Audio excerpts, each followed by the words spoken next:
So my African corn has finally removed the tassels and everything looks so healthy.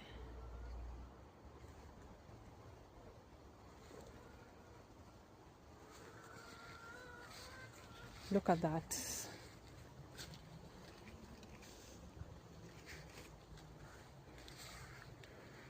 Those are dahlias.